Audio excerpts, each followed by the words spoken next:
अरे सुनते सुनते सुनते सुनते आई काय बता तू मैं तोला देखो ना तो मला सोचेला होगी का सोचेला होगी का तो इतना सज धज के कहाँ जाता उसके थोड़े मैं हाँ मझोली जाता होगा ऐसे एक बात है का बाती मझोली जात हो ना बच के जाओ का बाती मझोली के टूरा तोड़ ना देखा थे ऐसे पाछी धार अरे वहां नहीं डराना चलता था बाबा ओ रे मोबाइल जला के वो फोटो खींचे हां देख और बहुत दूर हाले वो टूरा मान तोला मौका है हां हो ना हां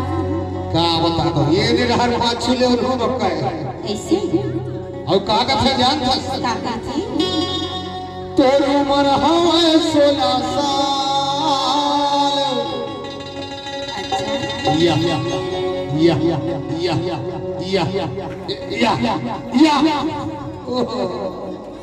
कौआ गए है मास्टर हां पुलिस वाला घाला ओकरो मन कैसे कैसे कैसे दिखेगा पाछू झूले काले काले बाल कितना लंबा बाल है कैसे लगते मतलब टावर वाला के कमाल है हां ईमान से तोर उम्र है 16 साल पाछू झूले काले काले बाल नहीं महू देखता ना हां हां इतनी जहर देख लेने बता अरे महू देखा था ना तो मोरा मन कैसे कैसे कैसे दिखेगा क्या बता दो यार ये तो बता दे ए काय तहा जिंदगी के कर ले कमाल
गैला बाजार विशाला झोला कब आवे कब जावे सगवारी बता दे है ना मैया कथो अरे चंगारी वो सूरज लाली हो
सच बात है